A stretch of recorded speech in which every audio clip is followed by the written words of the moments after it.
KALW.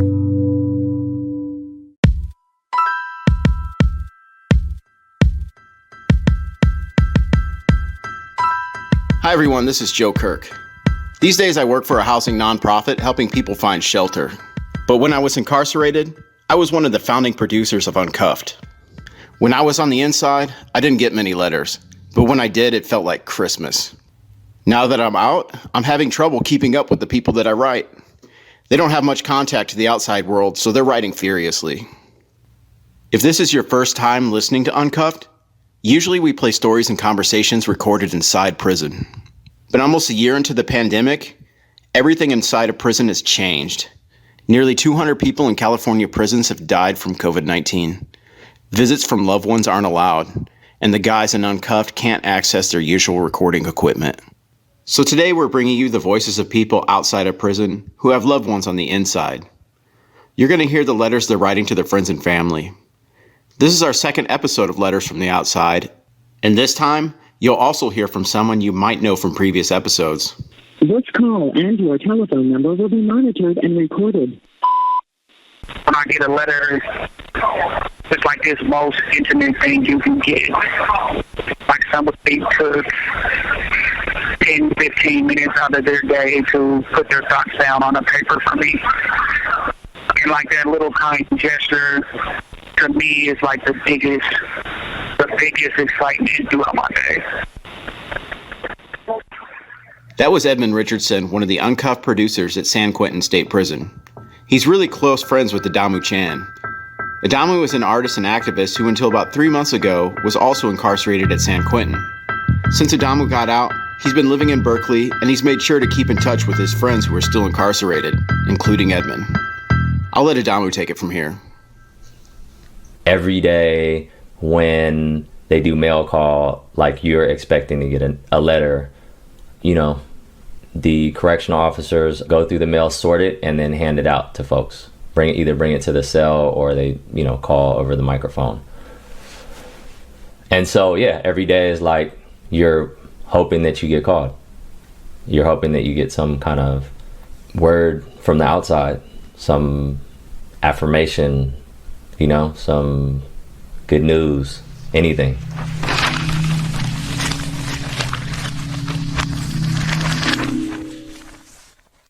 My precious Tui, it's been almost a year, Valentine's Day, since we last saw each other in visiting. I say that everything I know about love I learned in prison, and it's even more true today with this endless COVID lockdown. I so respect how you guys look out for each other and always ask how I'm doing out here by myself. You've been on quarantine now for several weeks, and I know it must sometimes remind you of the trauma of decades in Pelican Bay Shoe with no yard or calls or kind human touch. You've endured so much in humanity, and yet your faith uplifts us both. I'm so proud of how you program, and this isolation will end. A funny thing to share. Yesterday I put out the last of the dried out giant sunflower heads for our squirrels, and wouldn't you know, Scamper somehow dragged it off to the corner and gorged his little body on the black seeds. I so wish you could see them chasing each other around the yard, hanging upside down on the bird feeder, and then OG, our cat, watching all this craziness like it's an action movie. I'll send you pictures for sure. I love you, my husband, and I live for the day I can kiss and hug you and win our next thumb wrestling match. We must never take a moment together for granted. Be safe and well. By your side always. Happy Valentine's Day. Love, Becca. Hey, Daddy. How is everything? I hope you're doing okay. In February, on your birthday, will be an entire year since we've seen each other. Wow. Every weekend, I reminisce the routine of visiting. Once I get into the visiting room, I scan the room and go grab our seats, and then debate on whether I should get your popcorn Coke and a couple of Bibles now, or wait till you come out so we can grab those things together. But I always choose to wait till you come out because it's another activity that we can do together. It's like shopping. Remember when they had those fried chicken dinners in the vending machines? Those were the best. One big piece of fried chicken, corn, and mashed potatoes. And you'd always want 2 or 3 of those dinners, but were hesitant to ask me since they were so overpriced, but I'd happily get them for you every single time. Hanging out, eating one of our favorite foods next to each other, enjoying the moment, and you just look so happy eating the heck out of that fried chicken. I swear you'd eat the bone if you could. And we'd walk around outside and just forget that we live apart. I miss you cooking for me. I remember when I was little, I would literally wake up to the smell of bacon cooking. You'd make French toast, pancakes, or sometimes just a big bowl of cereal. We were always big lovers of breakfast. Until this day, breakfast is still my favorite meal. God willing, we don't have much longer being apart. You'll be able to cook again, and this time I'll have the opportunity to really watch you cook and have you teach me all that you know. I love you and miss you very much, and I hope to hear from you soon. Stay safe.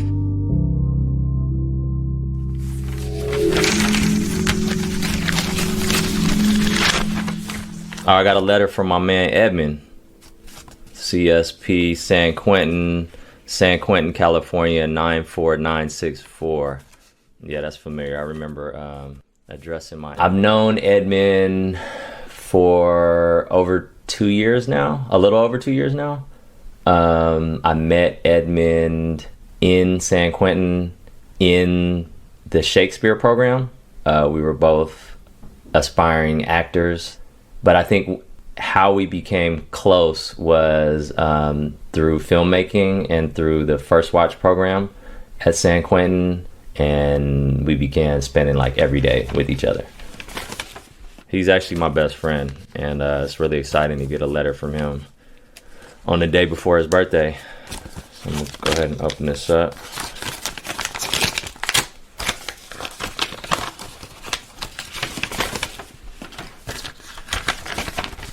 All right, here it goes.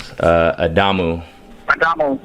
I hope this letter finds you surrounded by your loved ones and with a deeper appreciation for your freedom.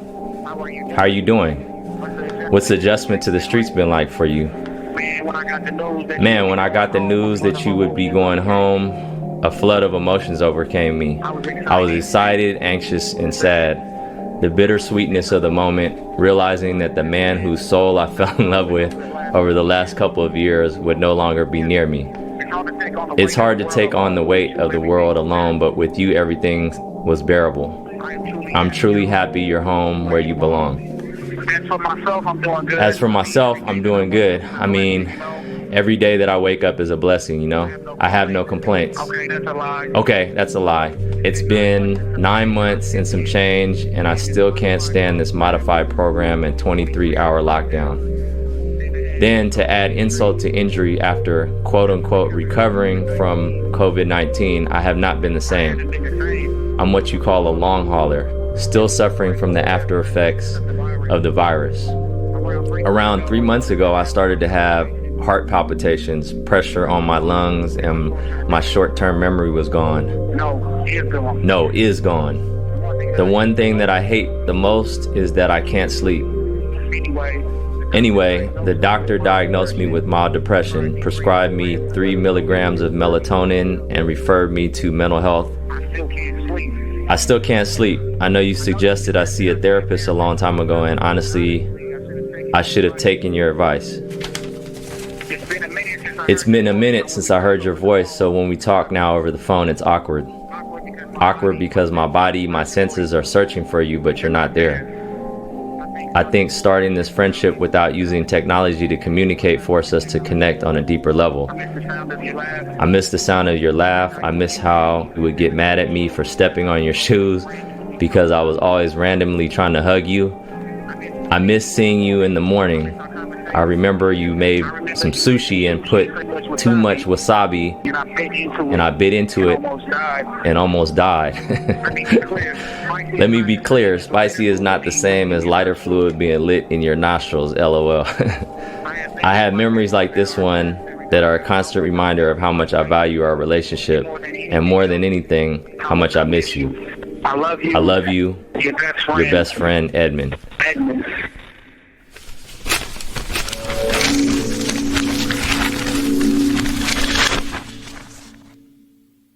Hi, babe. How are you? I'm so happy you're feeling a lot better from having COVID. I was so worried about you. I felt helpless not being able to take care of you. Everyone out here is fine. Jessica started her new job. She said it's boring. I told her at least she's getting paid good money to be bored. I've been sending emails to the governors, senators, CDCR, and more. I promised you I'd be by your side and be your voice, and I will continue until you come home. You are my world. You are always on my mind. I sit here and pray that you come home soon. I want to thank you for being my rock, even from the inside. I love and miss you so much, but remember, I want you to keep your head up and stay strong. Love always, Juanita. Jason, my Jason. It's a full wolf moon tonight, and of course I'm thinking of you. And then I looked into what was going on astrologically, and well, babe, it's not good. Apparently we're heading into a universally challenging and dramatic time on the relationship front.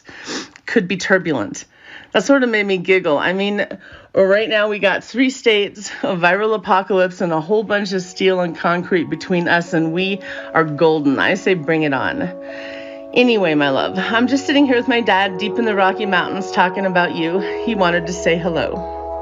Oh, Jason, I'm Charlie, Yvette's dad. We're sitting here in Bozeman, part of the Gallatin Valley, where the Gallatin, Madison, and Jefferson rivers converge to form the headwaters of the Missouri River. It used to be a magical place. However, cruel fate decided that the rest of the world would find it. And now half of California has moved here. Fortunately, the ranch is 450 miles from here, and I'm headed home. Cows are way easier to live with. I'll show you someday what paradise is like. Take care. Thanks, Dad. Okay, babe, I'm going to wrap this up for now. As always, my Jason. I love you. Yvette.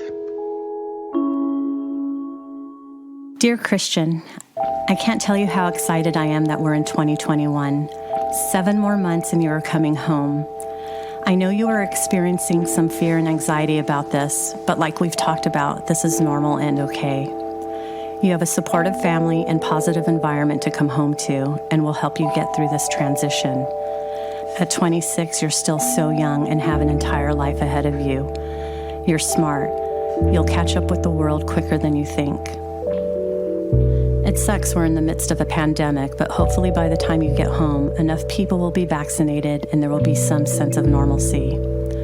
I know the family promised a big family vacation to celebrate you coming home, and will for sure do it. Just the way things are, I think Hawaii may have to be postponed. It's been way too long since we've been able to visit and see you. I don't want the next time we see your face to be when we're picking you up to come home. But unfortunately, at the rate we're going, it just might be. Please stay safe, continue following the COVID protocols, and let me know if there are any books you want me to send. Talk to you soon. Love you so much, and I miss you. Love, Auntie Tina.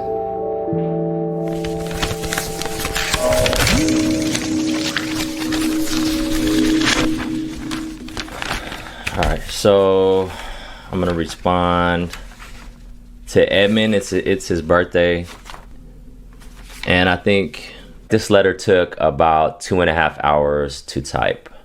I don't have great handwriting like he does, but I think going through the process of actually writing the letter was really difficult because I know how much a birthday means, and I know that it's a celebration that should be shared with family and loved ones.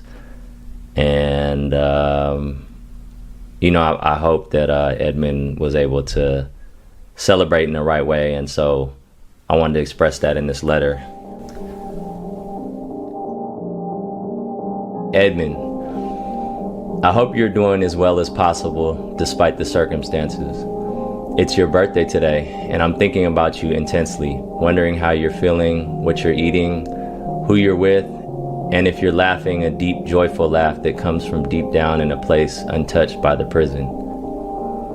Maybe I'm an idealist, but it feels like a radical act to celebrate your birthday in prison, to reclaim that part of yourself that is beyond any conception of a cage made for a human being. My hope is that today your joy doesn't feel contained by the walls that surround you or the judgments of those who don't know you because they've been taught not to see you. But I know that's a tall task. I was there, and I know that the most difficult thing to overcome is this realization that the prison has gotten inside of us, that it has built walls between parts of ourselves, imprisoned our most precious gifts, and obstructed the vision of our true purpose. It is something that I struggle with out here in the quote-unquote free world, where I see shadows of the prison everywhere in this new Bay Area that I've entered. The Bay Area, and I'm sure this is true of all urban spaces across the US, is a place where every home, every business has a Black Lives Matter sign, but I don't see many Black people in the Bay Area anymore. And this leads me to thinking about how this place called the Bay Area is policed, who's allowed to be here and who's not, and then from that, what I'm doing here, how I'm policing my own self to fit into some norm that makes my presence here acceptable and not a threat. And when we cut off part of ourselves to better fit into the spaces designed to contain us, we move farther away from ourselves, become less of ourselves, and ultimately become part of the prison itself. Sorry, did that get a little too abstract? I think I just wanted to make the point that the relationship that we built, our friendship, has been key to disrupting all of this. It is where I'm able to be my truest self, where I learned the practice of accountability and care in relationships, where together we played a part in creating a vibrant arts and academic community on the inside. But most importantly, our relationship allowed me to see beyond the walls that blocked our view of the ocean and horizon, to see myself outside. I love you, brother. You don't even know. Thank you for sharing all of your precious stories with me.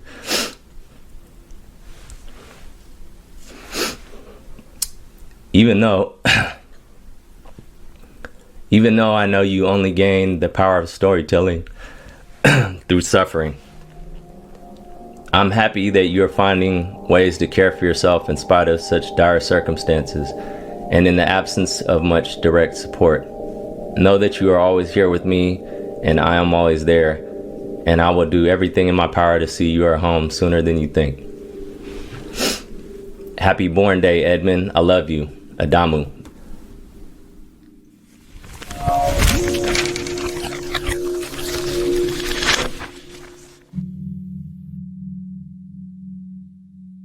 My love, they say absence makes the heart grow fonder, but that mere absence is what at times hurts the most.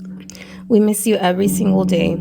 I wish things were different, and I look forward to the day, God willingly, sooner than later, that you get to meet our newborn son. He just turned 8 months, and he sleeps with a picture of you in his crib. I am constantly showing him pictures of us, and he gets the biggest smile on his face when he hears your voice on the phone. I feel he remembers your voice from when I was pregnant, and you would constantly be talking to my belly. Our daughter misses you so much as well, and every time someone asks her about you, she breaks down and starts crying. It's heartbreaking.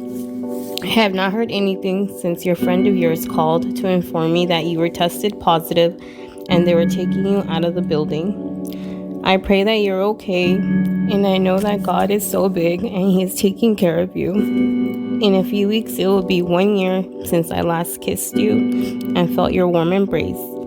I hope you love all the pictures I send you of our son. I try my best to capture all these special moments for you. When he tries different foods, when he sits up and crawls, and he is now trying to walk. I tell him he is so big and strong like his dad. You already know that I'd go anywhere for you. I'd go to the end of the world if I had to. You are my everything. I love you so much. Your wife.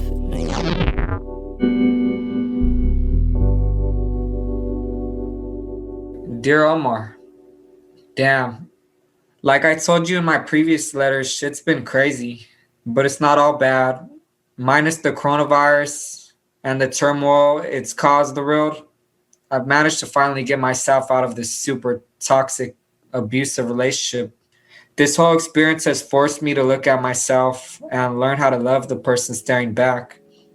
I have so many opportunities coming my way, I'm on 3 different boards and committees trying to give back to the community. As I always say, someone gave me hope, so it's my turn to do the same. I also got this job at Starbucks. I modeled for the shoot a few weeks ago, and now your boy is in a magazine. See, it's crazy how quickly lemons can turn to lemonade. I was super down and depressed, but I fought through it. And now it feels like all my dreams are coming true. I say all that to say this. You're loved, Omar. You're smart, ambitious, handsome, and talented. I spent 7 years of my life incarcerated and started over countless times. You could do it because as long as the days stretch in there, it's all temporary. Focus on you and your dreams.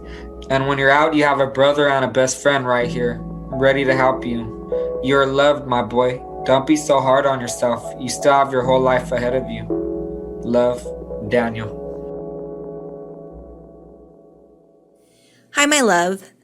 It's with a bittersweet heart that I write this letter to you. Each day that passes is one day down and one day closer. On the other hand, it's been 311 days since I last physically saw you. 311 days since I woke up early, did my hair, and got dressed to the nines. 311 days since I last made you lunch at the microwave, prayed with you, embraced your kisses, and of course, beat you at all those card games. 2021 will be the first time in 6 years that we will be able to embrace outside those walls. God has truly protected and blessed our family. Come with me, grab my hand, and envision 2021. It'll bring new beginnings and the world is ours. I look forward to the simple things in life, like going to bed with you, praying with you, waking up in the morning to feel the warmth of your body and to know that you are there. We have been on one hell of a journey, high highs and low lows. But remember, you can do this. You have overcome 24 years of incarceration, countless things that I can't even fathom. I am blessed that you allowed your heart to be open for me to come in. I love you lots and I miss you tons. Love always, your wife.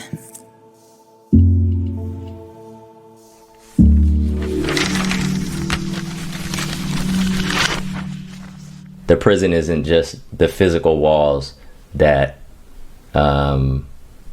keep folks from their communities. It's also like this ideology that like people are separated, that these people over here are bad and these people over here are something else, right? And so part of that is, my responsibility to folks that are still inside, and for them to know that they're still part of this community. We're still part of a greater community. I try to overcome like these artificial boundaries that seem like they exist.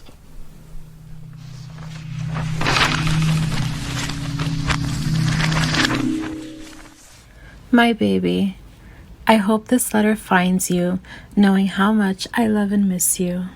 It is so surreal to think that after nearly 10 years on this journey together, we will finally be able to enjoy our marriage together at home. It breaks my heart to think that you have spent 21 years, more than half of your life away from home, as you served your life sentence. Finally, light at the end of the tunnel, and it feels so gratifying to see that shining hope of endless possibilities. It has now been almost a year since we last seen each other due to COVID, and unfortunately, it's easy to see how that time apart from the one you love most could break anyone. Thankfully, your love has kept me resilient and focused on our future. I am so proud of the man you have become. Choosing you and your love in the midst of darkness was the best decision I have ever made.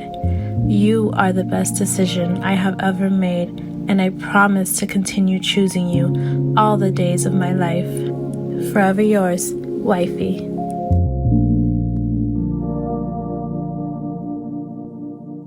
Blaine, good morning, my handsome husband. I just wanted to take a moment out of this crazy day and these crazy times to tell you how much I love and miss you. This has been quite a year. We may be physically apart, but our love and our bond has never been this strong. We haven't seen each other since March 8th, 2020, yet I feel closer to you than ever before. I am so proud of you for all of your accomplishments. This time last year, you were applying to fire camp, and now you have completed the fire camp training and were sent out for over 80 days straight, fighting some of the worst fires California has ever seen.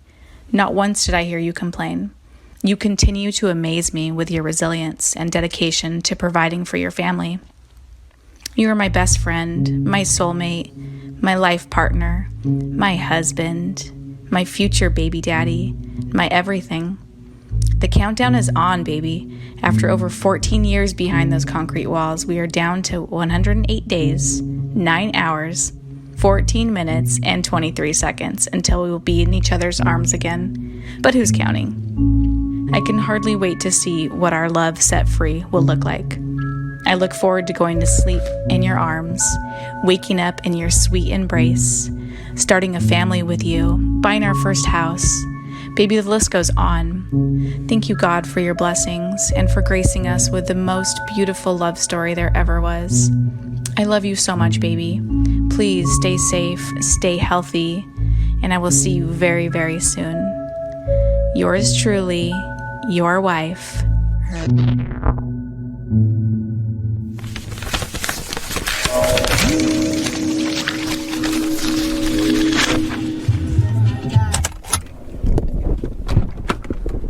So, about to drop this letter off to Edmond.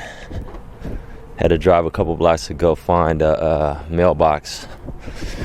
But I think it's something to be said about the lengths that folks go to keep these relationships alive. You know, we can't just pick up a phone and call them or send them a text message or send them an email.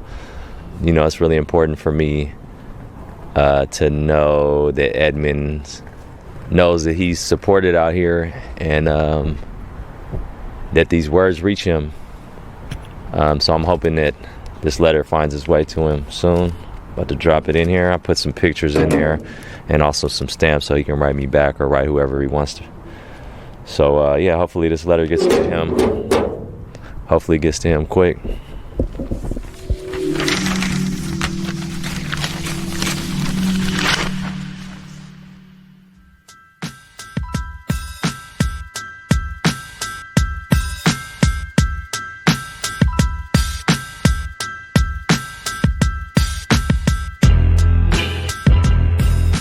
This episode was produced at KALW by Adamu Chan, Nina Gensler-Debs, Angela Johnston, Pat Mesiti-Miller, and Eli Wertschafter.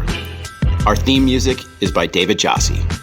KALW's training program in prisons is supported by Transformative Arts, formerly known as Arts and Corrections, and the California Department of Corrections and Rehabilitation. If this is your first time listening to Uncuffed, go back and check out the rest of our stories. I'm Joe Kirk, and thanks for listening.